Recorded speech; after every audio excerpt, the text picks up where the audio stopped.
Hi folks, how are you doing? In the first board of the interesting matchup Italy versus India, we had a world-class player Fabiano Caruana, currently world number 2 I think, against pari margin Negi with black pieces, a very solid and strong player, almost 2700. And we had a Berlin endgame, surprisingly entertaining and instructive I think. We had very well known moves here: d4, knight back, bishop takes, pawn takes, the typical queen exchange, king takes, and Caruana chose the trendy h3 move. You know, first everybody was playing knight c3 or rook d1 check, but they weren't getting anywhere at this top level, so h3 seems to be the move nowadays. Bishop d7, now rook d1, bishop to e7.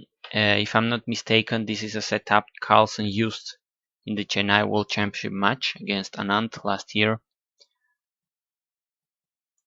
The bishop is now protecting h4, so that after g4, knight can go there. It's exchanged. And there is a recent game with this line, for instance, from 2013, played by Caruana's white against Grishuk. And he's following his own game. He plays knight d2. Now black king more or less, I guess, have to decide where it's going to go. And he goes to c8 to the queen side. Knight f3, and the bishop goes back. After rook d3, Negi plays the novelty, as in the game of the last year in the European Team Chess Championship, Grishuk played h6 against Caruana. Negi plays here c5, controlling d4, and I guess freeing up the c6 square for bishop possibly to come to this great diagonal here. Caruana plays bishop g5, trying to exchange one of the bishops of black and getting rid of the bishop pair of black. c4, a tempi, rook d4, and now bishop c6 is what pari margin Negi plays. Not sure about this move because black is losing the bishop pair. I guess there was not that a reasonable way to keep avoiding the exchange of this bishop. At least after bishop takes and bishop takes f3, at least black gets into an opposite color endgame, which could be more drawish than other endgames. But still, I think black is getting rid of one of his main resources in this Berlin endgame, the bishop pair. And here white, as we were gonna see, is going to develop a slow but steady initiative. Very instructive endgame now. King h2, the king has to follow this route to come near the center. Rook e8, and the bishop goes back. And in case you're wondering, of course black cannot take here. There is checkmate on 1. The bishop is protecting.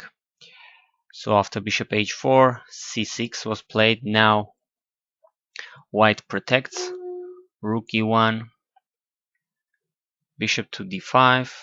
Black tries to cement his position, but Caruana is getting some kingside pawns moving. He has the 4 against 3 here, so it's very logical to try to mobilize your majority 4 against 3. So tries black to do with a5, c3, and b5. Rook to d2, and b4. Negi tries to use his majority on the queen side, although he has a doubled pawn. He still tries to get something going there. Bishop f2, recycling the bishop, relocating it to a better diagonal.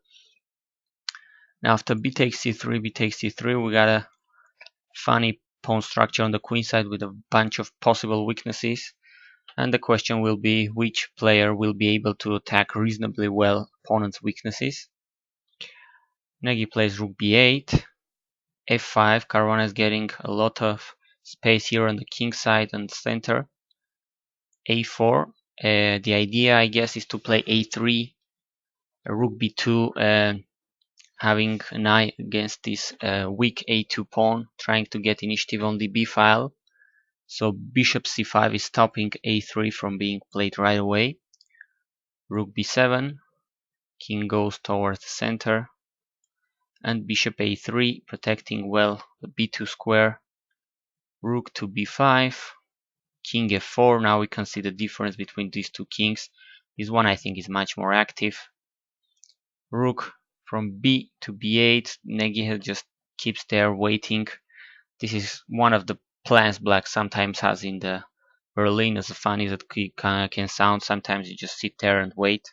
I just remember a recent game of Rajabov with black against Nakamura, I think, in which black was just sitting there doing the same move and Nakamura wasn't able to find anything to do. So there it goes, h4. At least Caruana keeps taking space on the king side, keeps moving his majority. Rook back to b5, h5, h6. And now Caruana decides to control the first rank and try to fight for the b file.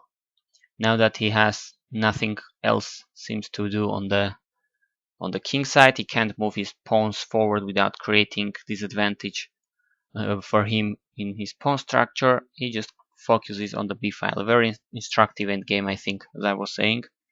f6, not sure about this move because that's allowing strong passed pawn for white, protected passed pawn on e6.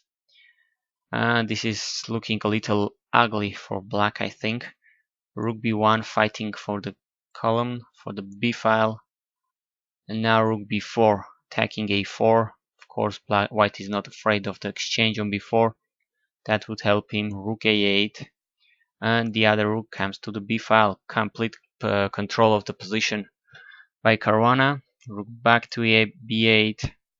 King e3. The king is looking for dark squares to get in. King b6. Rook back to d1. Here Negi exchanged a pair of rooks and went with the king to c7, trying to keep everything under control, stopping white king and rook from getting in. Rook e1, king d8, but now bishop f8, suddenly attacking this weak g7 pawn. There is a way to defend it with rook b7, but now e7 check. King goes to e8. Rook e2, stopping black from having any possibility to get in to the second rank, stopping any counter chance. Rook to b1, and now bishop takes on g7. King takes on e7, discovered check, king f2 check, king f7, and white takes also on h6.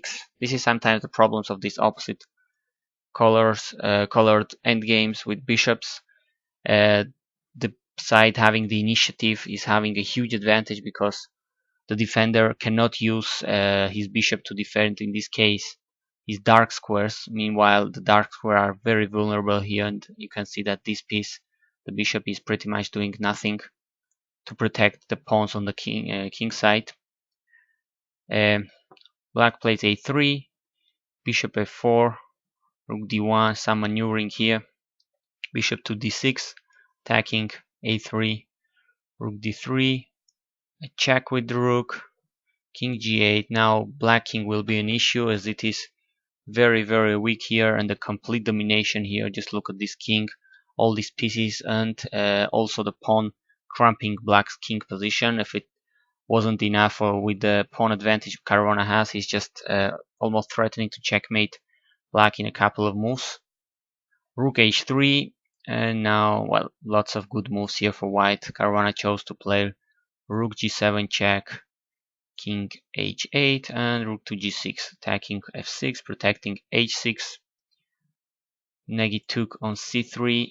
Now bishop e7, taking on f6 would be devastating here. King h7 to avoid the check so far. Bishop takes, attacking the rook.